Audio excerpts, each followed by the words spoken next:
About to read. Eat this out.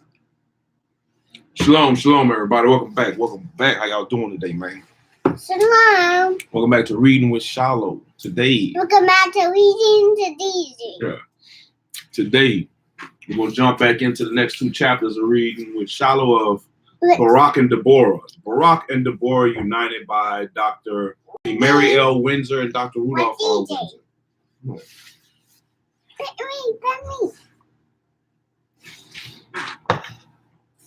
I think they're about to go to war.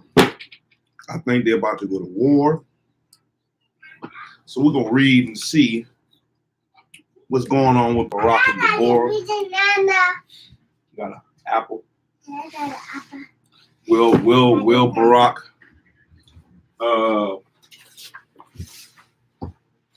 Barak do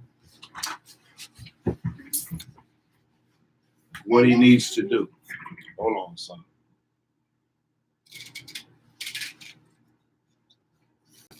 There you go. You're welcome.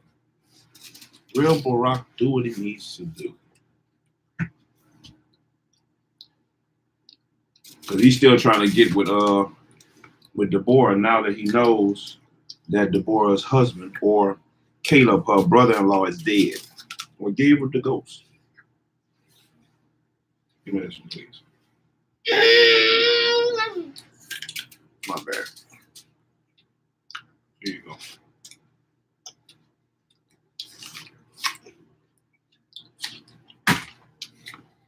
So let's get into it right quick. Chapter 17 and chapter 18.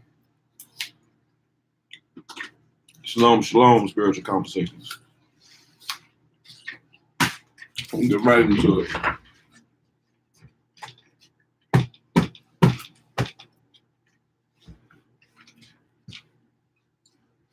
An apple's good.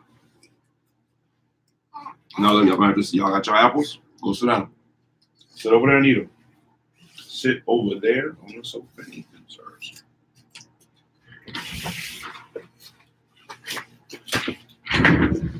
All right. Let's get into it. You all right?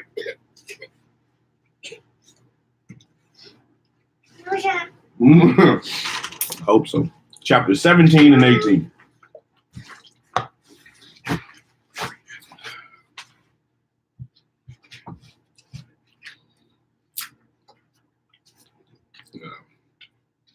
The night passed swiftly, and Deborah and her retinue got up very early the next morning and went on their way. Before going to the tribes of Zebulun and Naphtali, Deborah and Barak decided that they would stop at one of the towns of the tribes of Issachar and speak with the elders and the princes. Calm down, son.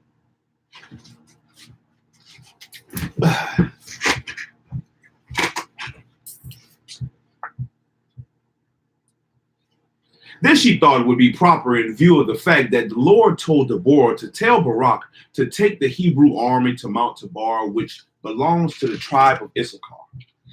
As Deborah and Barak continued northwards, they came to Mount Gilboa.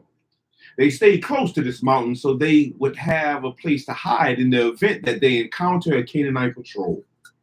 While they rode around in the west side of the mountain, they heard the prancing of the hooves of horses.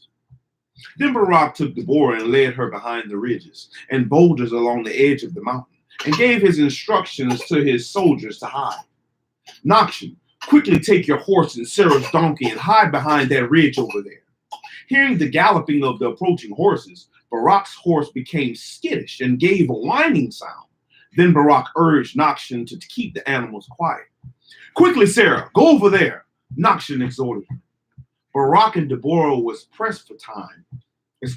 Barak and Deborah were pressed tight between a narrow passageway of the mountain. He stood close to her, looking occasionally to see when the horses would pass. She looked up at his handsome face and admired his well-trimmed beard, mustache, his well-trimmed black mustache and beard. He looked down at her and smiled with joy in his eyes. She smiled shyly and thought how wonderful it was to be close to this handsome, muscular man. They heard the hooves of the horses get louder and louder. Barak took his arms and put them around her shoulders in a protective manner. As he breathed hard in anticipation of the coming horseman, his muscular chest rose up against her well-developed figure. She felt the sensation shoot through her, and she looked up at him. Next, they heard the crack of the whips from the charioteers. The chariots careened by at a great speed. Then the horses passed. At that moment, he moved his lips slowly toward her, and she wanted to kiss him, and she wanted him. Shit, I'm messing up. To kiss her, but she turned away. She was not ready for that yet. Barak was not spiritual enough, she thought, but a lot better than Caleb. Moreover, there was much more to concern her in the preparation for war. Why did you turn away from me? He asked, looking at her reactions. You were hurting me. Hurting you, he chuckled. Yes, you were squeezing me too tight. Then Nakshan led the animals from behind the ridge. I think it's safe to come out now. I'll check, Barak said. And at that moment, he went out from the ridge and looked to the left and right cautiously. All was clear, and they came out and continued on their way. Hey, you come get it. Don't waste my water. As they went on their journey, they passed by the many wild, sweet-smelling blue flowers that carpeted the nearby mountain area. The iris flower grew abundantly in this region. Riding slowly through the Jezreel Valley, Barak began to speak again. We have known each other for about a year now, and I've been thinking about several difficulties that we have had in the past. Like what, Barak? I first got the impression that you were too independent. And you didn't want to spend too much time with me. Oh, and what are your thoughts now? Now my thoughts are that you were just taking charge of your life and taking care of the business which your husband left you. When the people came to you for guidance and legal advice, I believe that you were performing the public services for them. I, too, had doubts about our relationship from the beginning. I did not want to become seriously involved with you because you were fighting the Canaanites, and they murdered my husband. Worrying about the possibility of your death would have caused me more pain. Now I have a new insight into this problem. The Lord has promised that he would deliver Sisera into your hands. You see, I don't have to worry about you being killed anymore. We both have suffered loss and pain in marriage. Many years ago, my wife died in childbirth. Therefore, when I first met you, I expressed doubt in ever getting married again because I feared the same thing would happen to you. Well, what are your feelings now, Barak? I've outgrown that fear, and I have accepted the fact that my next wife doesn't have to die in childbirth. It is good that you have overcome that fear. Would you like to have children, Deborah? Yes, a boy and a girl. How about you? She asked. I would like 10 sons. Not by me, she replied. Shit, that's what your husband wants. I don't have that many childbearing years left. Okay, that's different. Well then, 2 will do just fine, commented Rob. All right, go sit down. Okay, you saw your brother coming? Go sit down and eat your apple. Get up on the floor. Go sit down. Hey, are you done with that bowl? Go put it on the counter, and you can come back. You sit down.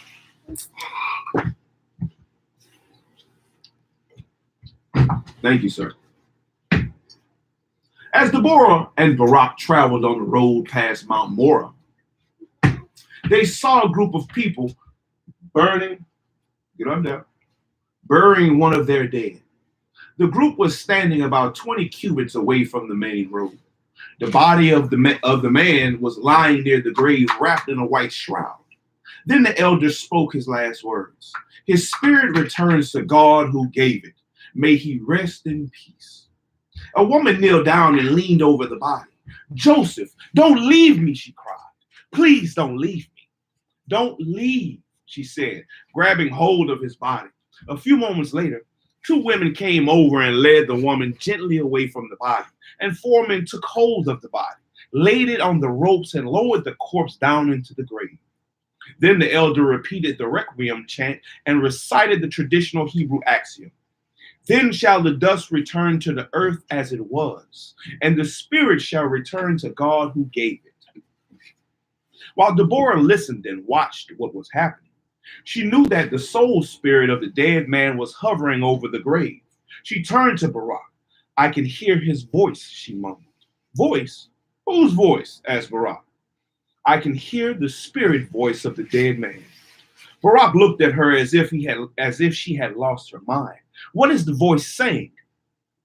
Deborah knew that he did not take her serious, but she continued to speak.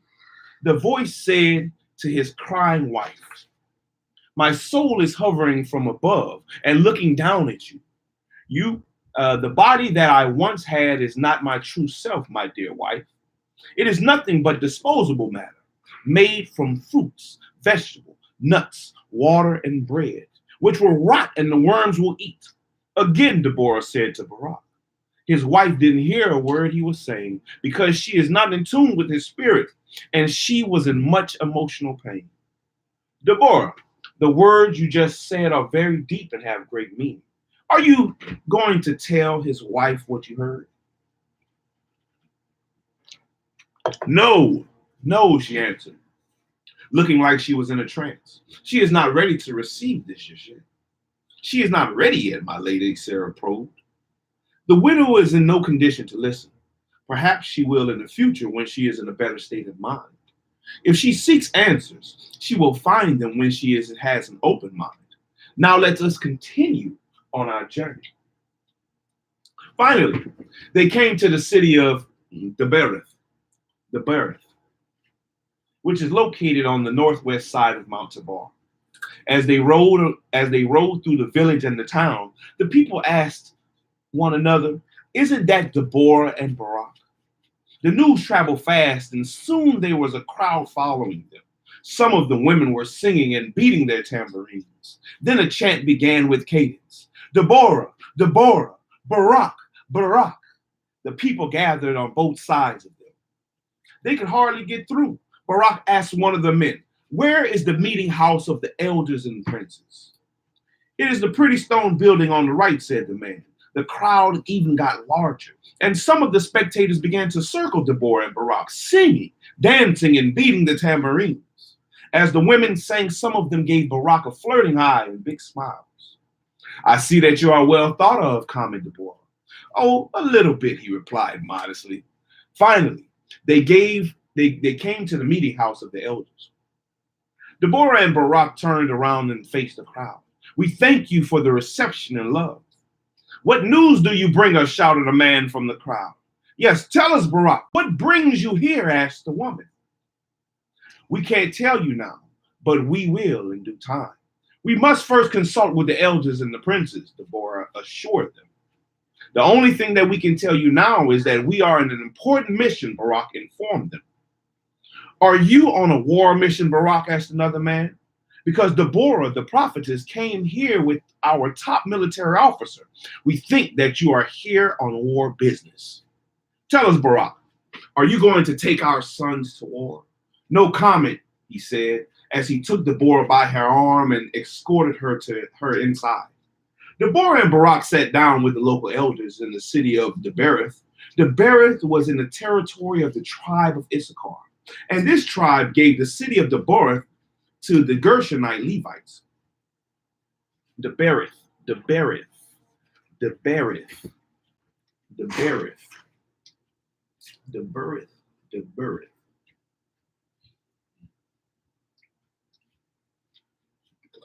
Deborah and Barak did not have to introduce themselves because the crowd had already announced their coming. You all right? You need some water? Come get it. After Deborah and Barak ate a light snack, the elders asked them why they had come to Deborah. The Lord God of our fathers revealed himself to Deborah, and she has a message for you. and she will tell you the rest, Barak assured them. Thank you. I greet you in peace, honorable elders of this ancient city. It is true that our God appeared to me and commanded me to send for Barak. One part of his mission is to take 10,000 men to Mount Tabor. It is from this mountain that God, Barak, and his men will wage war with Sisera, she informed them, looking serious. Most of the elders had white beards. They looked solemn, and they turned and looked at one another. Then one of them asked, "Is the battle set for a certain day?" "No, but I'll know that when our army arrives at Mount Tabor." "I'm sure you know what the outcome of the war will be," inquired another elder. "Yes, there is no doubt that we shall be victorious because God will intervene on our behalf." Hey, say excuse me. It's you. You say excuse me. That is you. No, that was you. You gotta say excuse me. You burp. That is you. You gotta say excuse me, my boy. That is you. Excuse me. At this point, Barak interrupted. "We don't have much time, and we have a lot of miles to cover, so I'm going to get right to the point. 1, we would like all the elders, princes, and heads of the tribes of Naphtali, Issachar, and Zebulun to meet together in the city of Kadesh of Naphtali in 3 days to discuss the details about the war and make preparations. 2, we would like you to help us in sending letters and messengers to the towns and cities in Zebulun and Issachar, inviting the leaders to come to Kadesh of Naphtali. 3, as you travel to Kadesh, we would like you to recruit at least 5,000 men and bring supplies including food, sheep, horses, donkeys, camels, swords, spears, slings, and stones and tents, and any kind of farming tool that can be used for weapons. We also would be grateful if you could send a fast horse rider to Kadesh to inform the leaders that Deborah and I shall be arriving in Kadesh within 3 days with about 8,000 men. Now, if there are any questions, we'll be glad to answer them." One of the elders spoke. "You want to go pee-pee in the toilet? Hold on. Let's go pee-pee in the toilet. Hold on.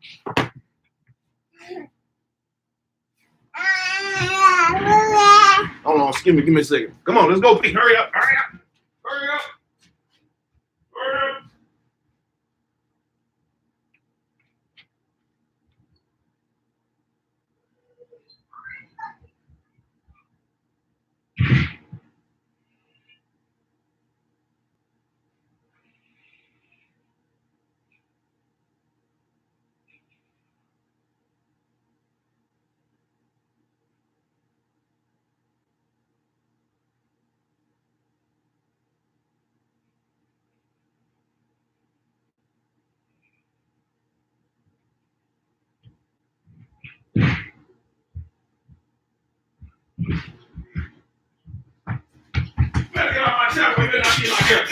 You better get out of my chair, I tell you. Get your butt out of my chair. Get out of my chair. Stay out of my chair.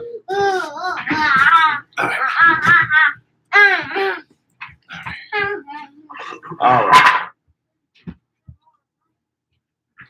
Let me see.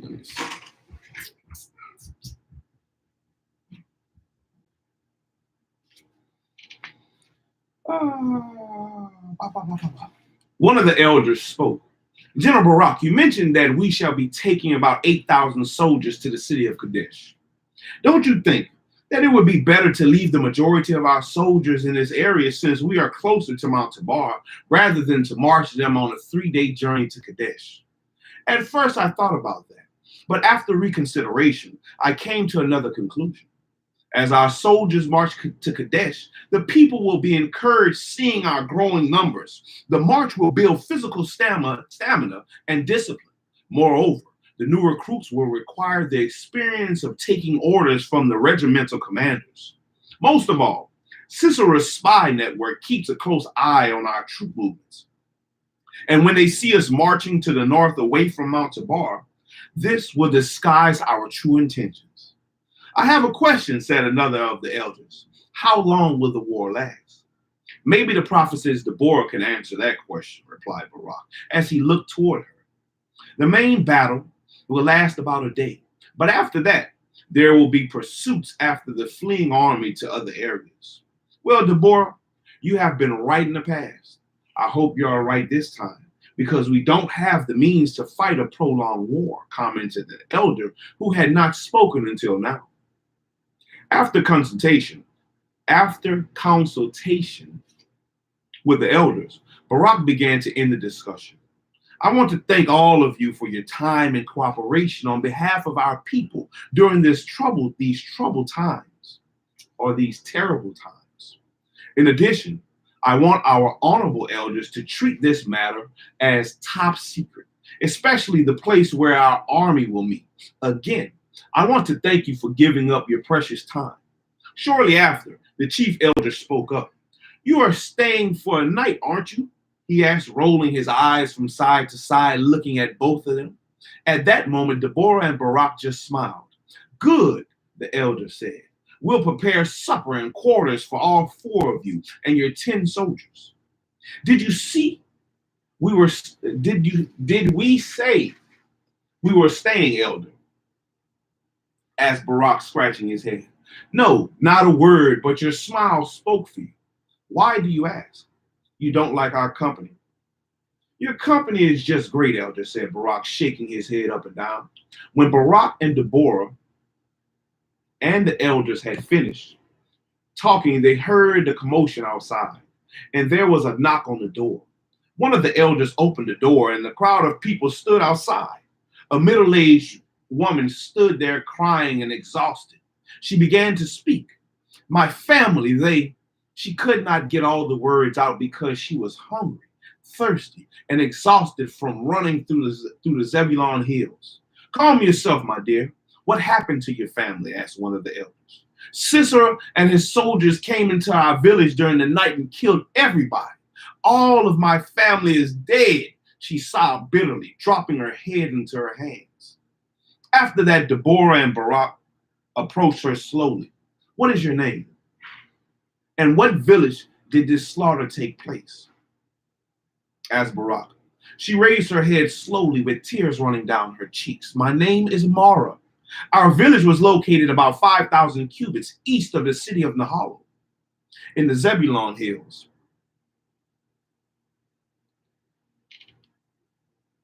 Come, take a seat over here. Will someone get her a skin of water? Requested one of the elders. Deborah brought over the water and comforted her. We understand that you have been through a lot, and we are here to help you. Barak came closer and sat next to Deborah. Mara, I know that this is going to be hard for you, but we need to know exactly what happened back there. Everything. Mara looked at Barak with a long stare. All right, I'll try. Then she wiped the tears from her eyes with the sleeve of her torn beige dress. Mara began to tell them what happened about 4 days ago. She mentioned everything, including the coming of the noblemen pretending to want friendship, the Canaanites inviting the Hebrews to visit their city, and the Canaanites demanding the Hebrews to sacrifice their children to Baal. Finally, she told them about the Canaanites' threat to retaliate against the Hebrews for showing disdain for the Canaanite gods. While Barak listened to her story, he dropped his head and he looked infuriated. Okay, I'm not putting that on y'all right now. He looked infuriated. Next, he raised his head and looked at her. Are you sure that the leader of the soldiers was Sisera? Yes, she said softly. I am sure, answered Mara, looking directly into his eyes. How can you be so sure? After the massacre, the leader asked one of his soldiers, is everyone dead? The soldier replied, I believe so, Lord Sisera. All right, those words convinced me. Thank you, Mara. You have been very helpful. When will we be delivered from the heavy yoke of Sisera? Asked Mara. This is why we are here. The Lord has heard the cry of our people, and he has sent Barak and me to rally together the army of Israel. For the Lord will destroy Sisera and his armies. A man in the crowd shouted through the open door. We heard that the Hebrews of Nahalo neither bowed down to the idol god Baal, nor did they sacrifice their children. So why did they have to die? The words of the Lord are mysterious, Deborah said, as she turned and looked toward the crowd.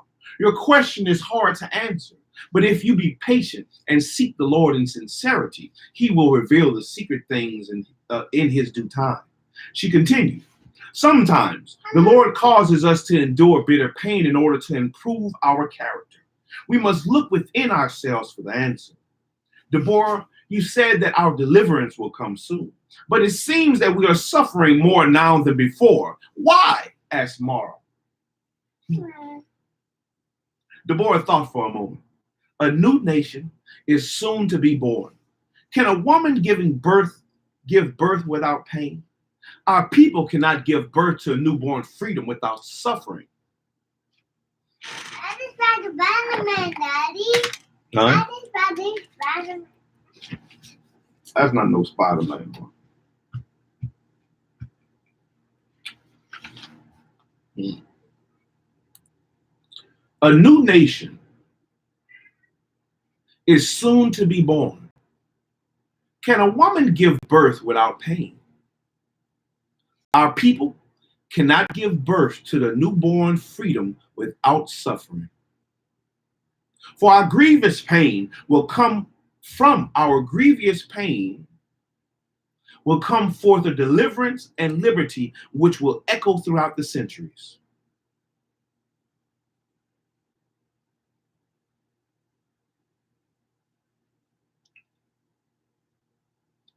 Mara spoke again without tears running down her cheeks and in a crying voice. Mara spoke again with tears running down her cheeks and in a crying voice. Sisera killed my entire family, even my son and daughter. I have nobody, and I am past childbearing age, she sobbed with exhaustion. I know how you feel, Mara, said Barak compassionately.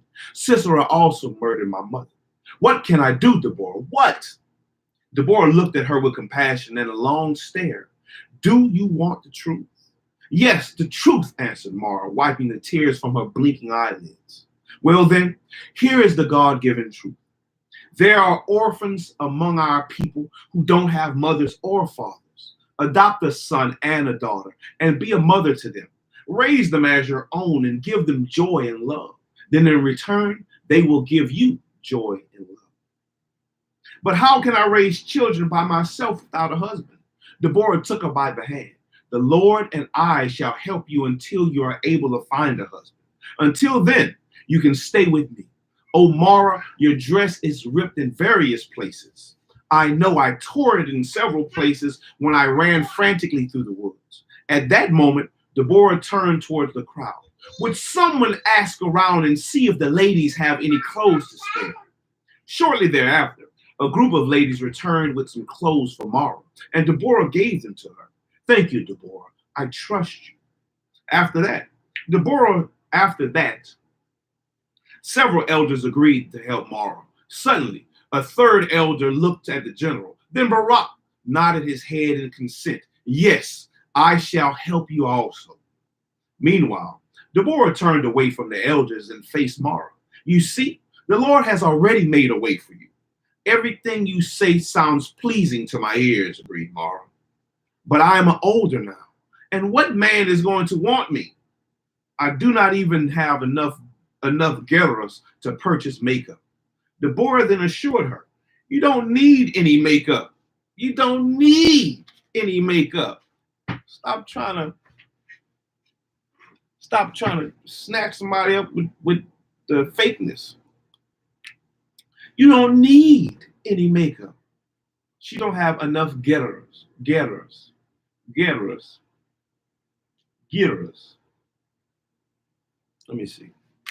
Let me see. A gerah. Gerah. A gerah. A gerah.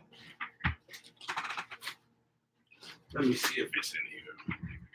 Gerah. I know it's a form of money, but how much? How much is a gerah? She don't have any gerahs for makeup. Gerah. A gerah. See weights and measures. Weights and measures.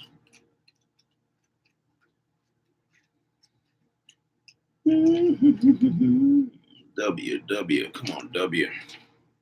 WEI. Weights. Weights and measures. A gerah. A gerah equals 9 grains. 9 grains of what?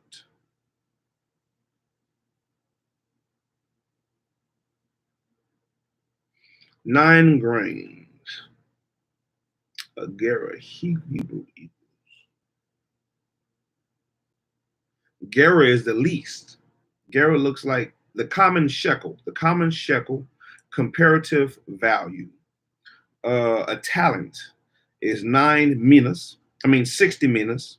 A mina is 50 shekels. A shekel is 2 bekahs. A bekah is 10 gerahs.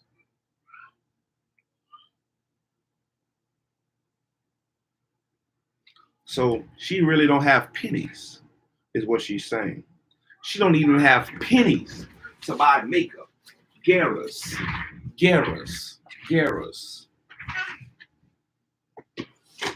You don't need any makeup. A good spirit and a genuine smile are inexpensive ways to improve your appearance. Hell yeah. No, sir, I'm not done yet. You done it? No, sir. You don't need any makeup. A good spirit and a genuine smile are inexpensive ways to improve your appearance. Sounds too much like right to me. Sounds too much like right. Mora moved towards Deborah, then embraced and kissed her. You are truly a kind and wise lady. Thank you so much. Don't mention it. We are here on earth to help one another, whether we realize it or not, said Deborah. Whether we realize it or not, said Deborah. There you go. If we are not doing this, we are contributing to the problems of mankind by our neglect and selfishness. Come on, Chill out.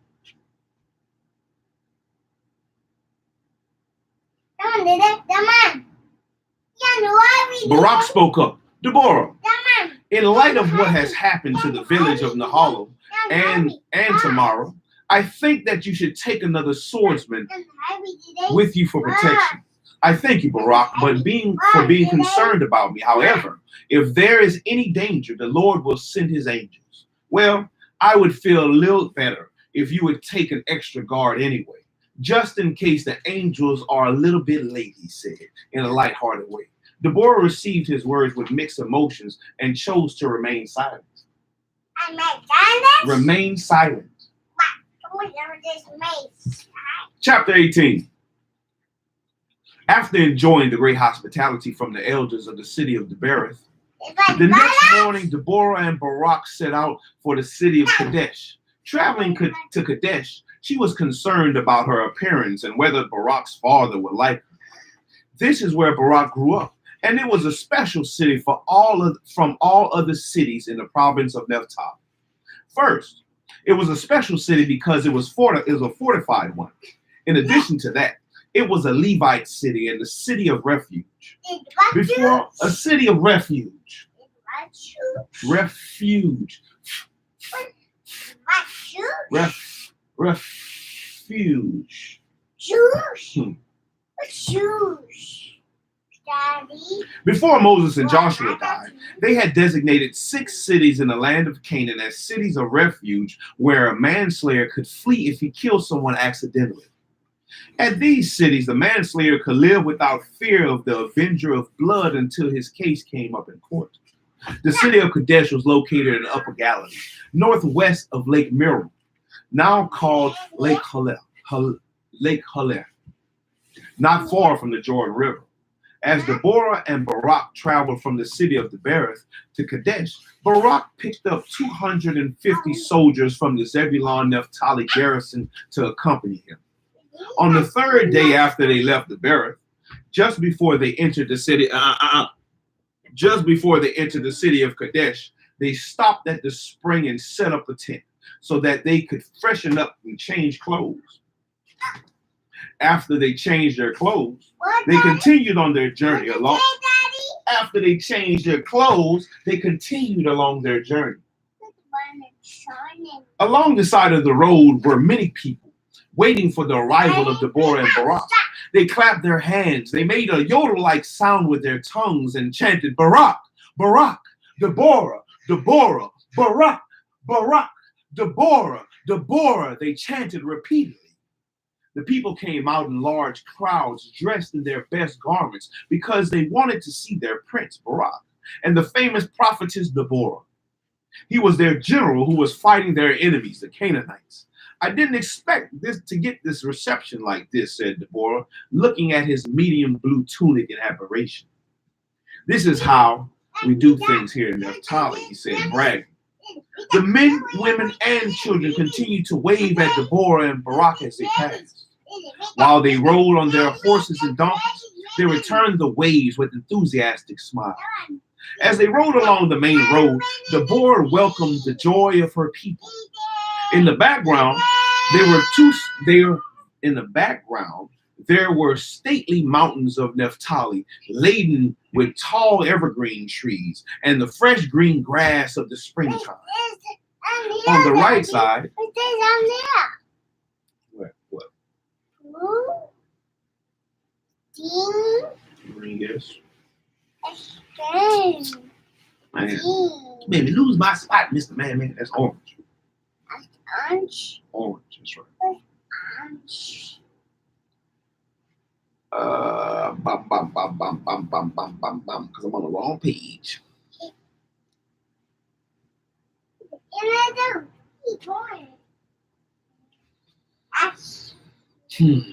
There we go. The men, women, and children continued to wave at Deborah and Barak as they passed. While they rode on their horses and donkeys, they returned the waves with enthusiastic smiles.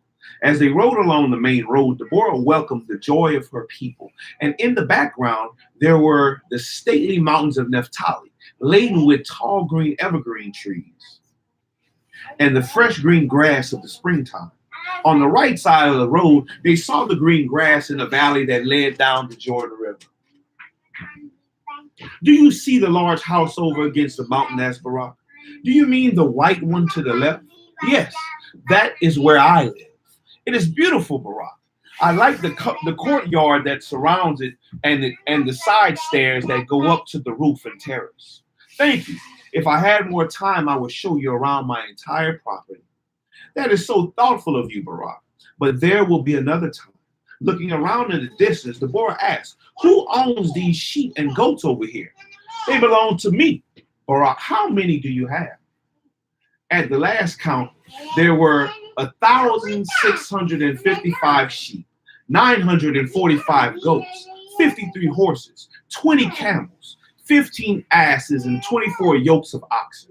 But tomorrow I shall have even less because I am donating many to feed the soldiers. She turned towards him. That's so nice of you. You must have a lot of servants. 23 all total, he said, passing by the crowd waving. The bright, warm day contributed to the turnout of the large number of people. As they approached closer to the city, the crowd grew larger, and the shrill blast of the trumpets became louder. The shrill blast of the trumpets became louder. You ready? Ready. I'm ready.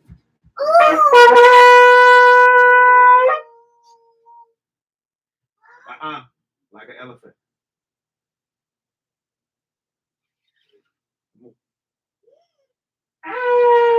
Good job.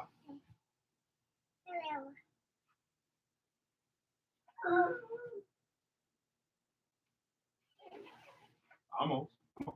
You got it. Like an elephant. Like elephant.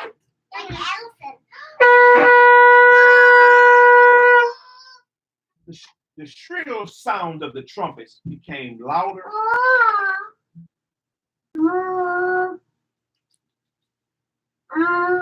The shrill blast of the trumpets became louder. Hey, stop, man, stop. Go sit down.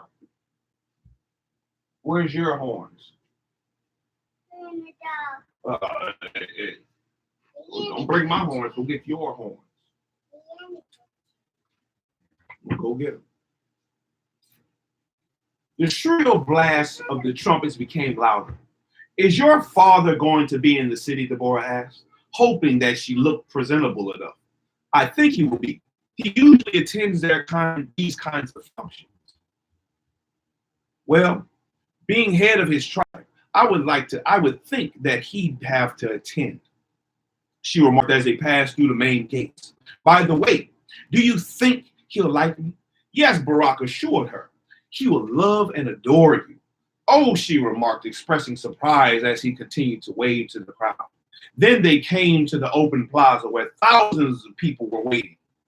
While drummers continued to beat, they passed by many white stone buildings until they arrived at the great hall of the elders and the judges. There you go. You got yours. You got yours. You blow your own horn.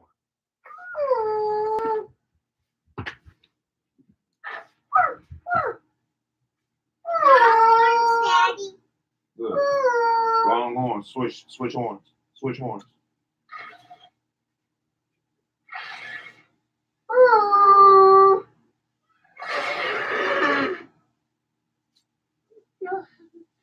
Then they came to an open plaza where thousands of people were waiting. While the drummers continued to beat, they passed by many white stone buildings until they arrived to the great hall of the elders and judges. Here, if you can blow it, you can try.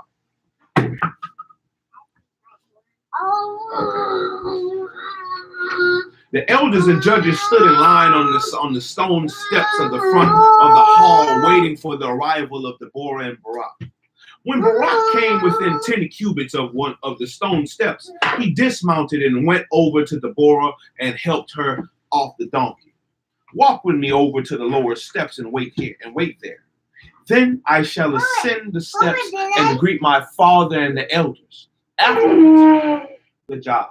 I shall return to get you, he whispered. Yes, Barak. Deborah stood there in her dark green dress with gold fringes on the borders, and on her head was a light green mantle. Barak walked up the steps. Peace, my father, he greeted, bowing at him, and then to the rest of the elders, give it here, and judges. Then he stepped closer to his father, embraced him, and kissed him on each cheek. How have you been, father? How have you been, father? Use this. Mm-hmm. Have you done? Well, my son, Elder Abiniam's long flowing white beard covered most of his brown skin. He had a strong, striking face that displayed wisdom and humor. His burgundy tunic hugged his small body and blended well with his white turban-like head wrap. I see that the God of our ancestors has been taking good care of you, he replied, looking him over to see if he had any disfigured bones. Looking down at the bottom of his steps, he asked, is she the famous Lady Deborah? Yes, she is, Barak answered, smiling as he shook his head up and down. Well, bring her up. We would like to meet her. Barak went down the steps, lined with beautiful green tropical plants, and returned with Deborah. This is my father, Abiniam. Peace be unto you, she greeted, bowing to him slightly. Peace be to you, my daughter. Barak, she is so beautiful and graceful. It is so nice meeting you. I've heard so much about you. Good things, I hope, she replied gently. Mostly good. But every person has some opposition, and that is to be expected. Now I can agree with that, father. Okay, that's good. That's enough. That's enough of blowing the horn. Come get your horn, DJ. Come get your horn. Come get it from right here. Thank you. After their meeting and greeting, Barak and his father introduced Deborah to the rest of the elders, then went on and had an afternoon meal. The people prepared roasted lamb, goat, and roasted beef. All that sound good. All that sound good. Roasted lamb, roasted goat, and roasted beef. I wonder what kind of seasoning they put on it.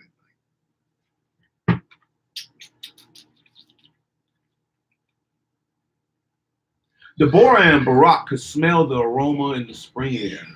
They had ground corn, beans, fresh green vegetables, olives, dates, figs, raisins, apricots, pomegranates, white wheat bread, and fish from the Sea of Galilee. The entire Hebrew community of Kadesh contributed to food, and there was plenty for everyone. After Deborah and Barak finished the afternoon meal, they went to a special chamber in the hall of the elders. They briefed the elders concerning what the Lord had told Deborah, and they were willing to supply thousands of men for the war against Jabin and Sisera. The elders agreed that they had enough of Sisera and that he had become more brutal and intolerable. They said that they wanted to do something, and this was their opportunity. Now they received the endorsement of the prophetess and of the Lord. And he chose their tribal son, Barak, to lead the campaign. The elders of the people agreed to supply all the necessary food: horses, cattle, flocks, donkeys, camels, mules, tents, and slings and stones. Man, just think if you had to be the stone picker. Go pick them stones. We need thousands of them. Thousands of good stones. Deborah and Barak came out of the meeting about 2 hours after midday. The White Stone Plaza was still full with people. Some were still eating, some were talking, and others were singing spiritual songs. As soon as the people saw Deborah, Barak, and his father approaching the top of the steps, they began to yell for Deborah to speak. They want you to speak, Deborah. Do you feel up to it? Elder Abiniam inquired. The people yelled again, Deborah! Deborah! All right, she said, knowing that she could not disappoint them. First of all, let me make a few remarks and then I'll introduce you, he whispered. The crowd was still shouting for Deborah when the elder Abiniam took 2 steps forward to speak. He raised his left hand for the crowd to stop. Once they became silent, he began to talk. Bless. What do you need to do? Handle your business.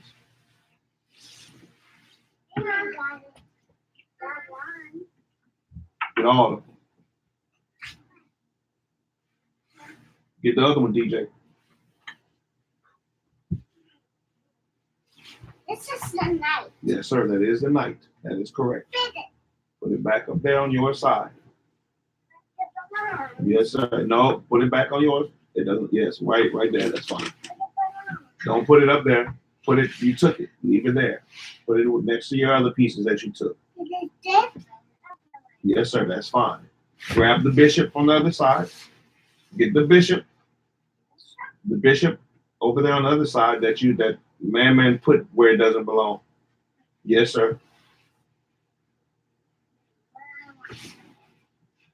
Good job. Good job. Yeah, I did it. Yeah, I did it. Ooh. The crowd was still shouting for Deborah when the elder Abiniam took 2 steps forward to speak. He raised his left hand for the crowd to stop.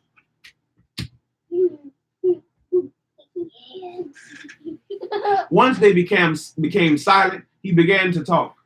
Blessed be the God of our ancestors who is merciful and just. I want to take this time to give my thanks to all the elders and judges who made the sacrifice to come here to our city on the moment's notice. Moreover, I want to welcome and thank all the soldiers and your citizens for putting forth your great effort. Many of you have heard why we are assembled here today. Good job, but that's enough. Many of you have heard why we are assembled here today.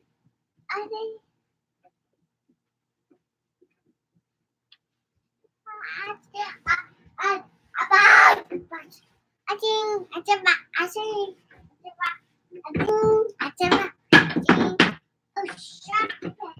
dropped it. I got it, son. I got it.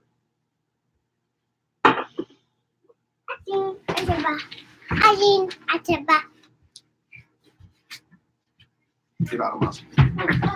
Thank you. Oh, man.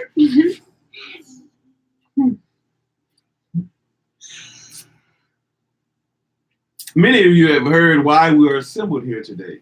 We have suffered under the yoke of the Canaanites for many years. Now the opportunity has arrived for us to be free. I'm not going to talk long because Deborah will be speaking after. The elders and I have heard what the Lord revealed to her, and our discussion confirms that she is a true prophetess. The Lord has declared all-out war with Jabin and his commander Sisera, and he has appointed Barak, my son, as commander of the Hebrew army. Furthermore, the elders of the tribe of Naphtali and Zebulun have given their unselfish support for the war effort. May God be with us. In closing, I want to thank the elders of the tribe of Issachar who brought a company of men to help take care of the wounded. The princes have special knowledge of the heavenly forces. These men have the understanding of the time and know what Israel ought to do. They will consult with Deborah and Barak on all important matters. Now at this time, I present to you Mother Deborah. The crowd went wild shouting Deborah's name and gave the yodel praise-like sound with their tongues. As Deborah stepped forward, the crowd continued to shout her name. She raised her right hand then for them to stop, but they continued for another 2 minutes to applaud her. She attempted to speak twice, but the cheers were too loud for her to speak. Then, at last, the voices subsided. I wish blessings and prosperity to all my brothers and sisters. In addition, may I continue to give praises and glory to the eternal God, the God of Abraham, Isaac, and Jacob. I ask our Lord to give peace and good health to all our great elders who made this long journey to come to this city in such a time as this. Deborah spoke for what seemed like a half an hour, revealing what God has told her, reminding them to keep all of God's commandments. She admonished them to deal righteously with one another. Then she began to relate a parable. There was once a very poor man living in a famous city of Babylon who became a middleman and sold grain. After working hard for 3 years, he became a successful merchant and invested his savings in expensive jewelry. He learned all about the jewelry business, and after working for 5 years, he became even wealthier. Then a severe famine struck the land, and multitudes of people came to him and begged for him, but he looked down on them and refused to give it. He told them to go out and work hard as he did. Many of the people became weak. Some caught diseases, and others died. As time passed, the rich man also became sick and contracted the disease. Eventually, he became paralyzed from the neck down. He spent a lot of his money for doctors and nurses. He even hired workers to wash, clothe, feed, and to put him in and take him out of the bed. His life became so unbearable, and he concluded, what good is it to have all of this money and the best doctors cannot heal me? He suffered and thought for many months. When there was a famine in our land, the poor people came to me for help, and I rejected them. Now I am in poor health, and my wealth cannot heal me or make me happy. Lying still and quiet in his bed one night, he reflected, what misery I brought on myself because of my selfishness. After she finished telling her parable, Deborah emphasized the following salient points. It is cruel to see and know that the poor exist and refuse to give when you are able. Those that decline to share with others violate the law and virtues of giving which are inherent in this lifetime or in the next life. Which are inherent in our traditions. Traditions. When we do not give, we suffer retribution in this lifetime or in the next life. This means that we reap what we sow, and only the merciful receive mercy. Giving accomplishes three things. 1, it brings joy to the hearts of the needy. 2, the giver receives additional blessings. 3, the act of giving makes the world a better place for all of us. I want all of you to remember this from the scrolls of Deuteronomy. When you become wealthy, don't say that my power and my might and the might of mine hand hath gotten me this wealth. When you become wealthy, don't say that my power and the might of mine hand had given me this wealth. But thou shalt remember the Lord thy God, for it is he, keep it off your head, keep it off your head. Keep it off your head right now. The scripture. We're reading the scriptures. After we finish reading the scriptures, you can put it on your head. You understand, son? All right. Do you understand? Pick up my dictionary. Get my dictionary.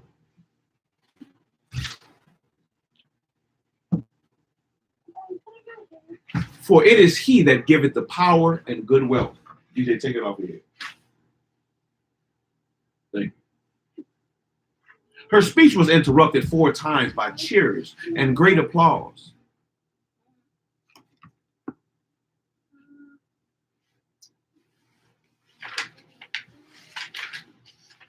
Trying to make sure there isn't any more scriptures.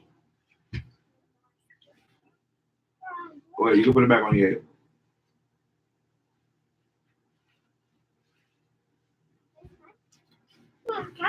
Her speech was interrupted 4 times by cheers and great applause. You can put it back on your head if you want. Then she began to end her speech. Many of our ancestors didn't drive out the Canaanites. Therefore, many of us live among them. It is written in our holy books that God places temptations among us to see if we shall keep his commandments.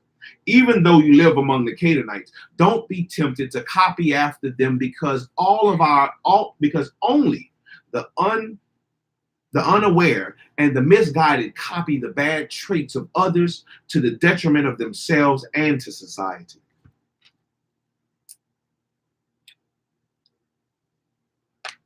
Even though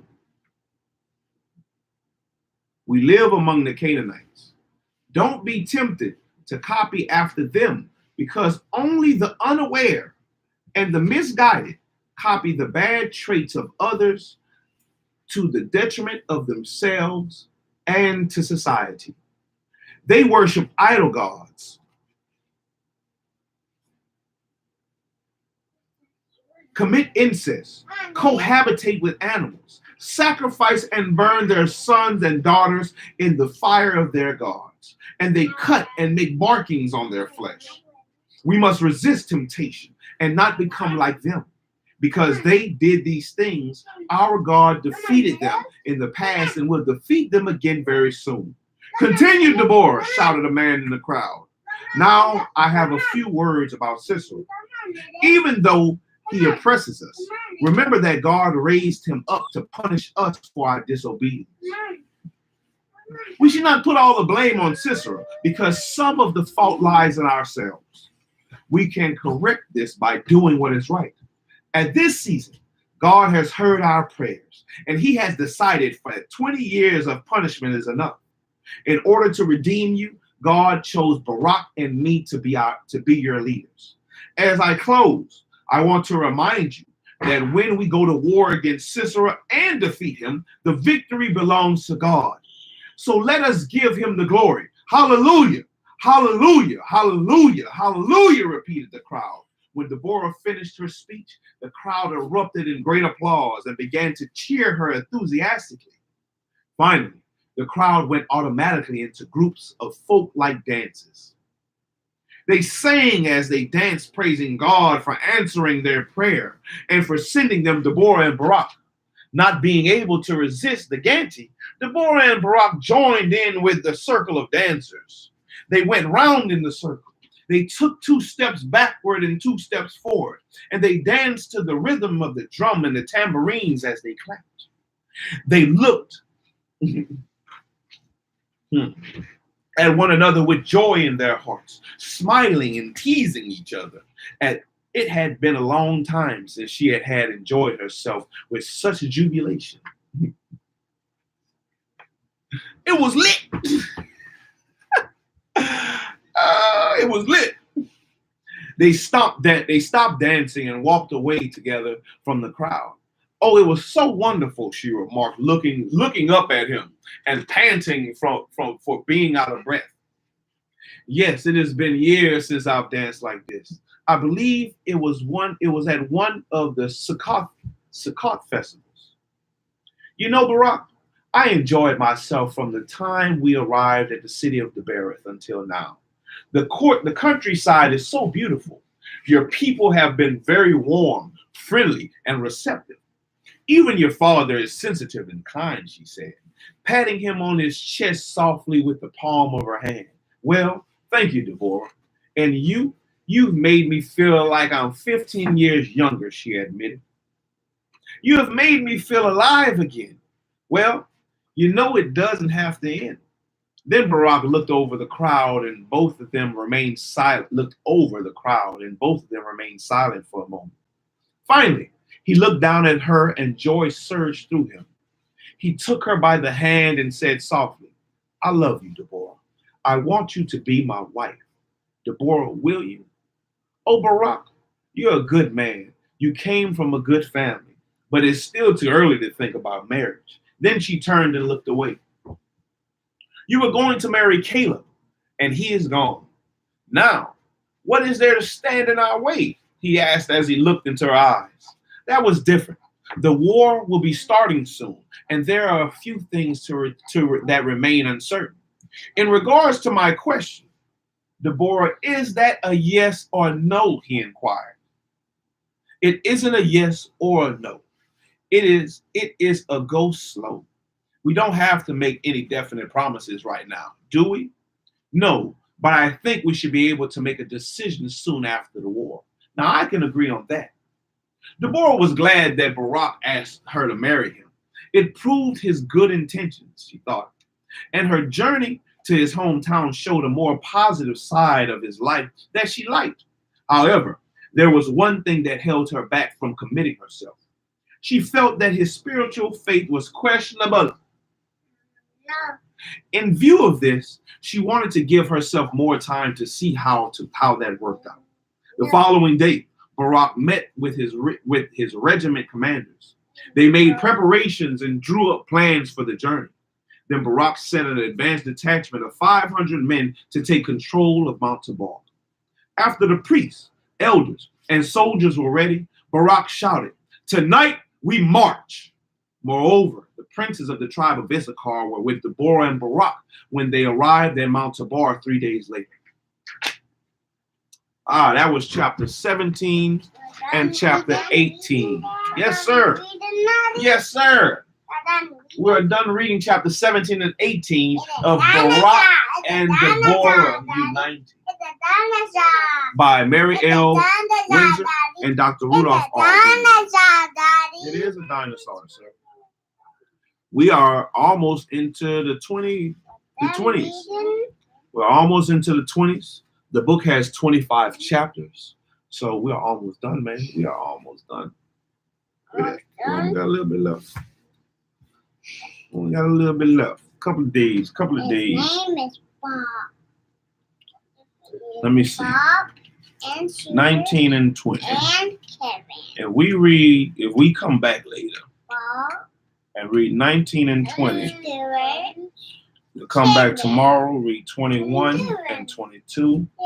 His name was And Bob. the last day we'll probably read His the last 3 name chapters. was Bob. 24, 23, 25. All right, calm down. Bob. What's your name? There you go. There you go. I wanted to buy Boom. you. Good job. Good job. Glad you're not saying DJ. But that's what it is, man. So far, so good. Barack's still trying to marry that girl. Barack want that lady. Who's that lady? Who's Deborah? Deborah's that lady. Deborah's that lady. Who's that lady? Well, we're gonna see what Deborah's gonna do. Deborah say he's not spiritual enough for her yet. But you know what he wants. He likes her and he wants her. That boy that took him to see his people. He must be somebody. You just see my people. But people don't act very enthusiastic about meeting one's people. Or, it's not too many, nowadays, there's not too many fathers that's really in the picture for real. For whatever reason, maybe. Whether they choose not to be or whether the mother don't allow them to be. For a lot of our daughters to really have the thought of getting married and if possibly getting married, they're not really going to meet the fathers like that to really talk to the fathers. Let me see if this girl is a good one for you, my boy. But man, shalom everybody. Welcome, to everybody that stayed, welcome to all the new people. If it's your first time watching, reading with Shilo, listening in with us. But we're going to keep pushing through till we finish the book. DJ out. Almost. Keep pushing through till we finish the book, and then we're going to push to the next one. Then we're going to get to the next book. And try to push through that one and see what we can learn and grow from all these books. What can you take and apply to your life? How can you make it better? How can you do better? Be better than you were yesterday. Everything you might not, grasp everything today, but think on some stuff. Think on the stuff that might stick out to you. Even ask yourself, could you do some of those things if your foot was in those shoes? But man, until next time, shalom, everybody, shalom. And thank you to all the new subscribers, man. It's more than I thought I'd have. Let's keep pushing. Let's keep pushing it up. Let's keep learning and growing. Shilo out. Boy, stop jumping on your brother like that, boy.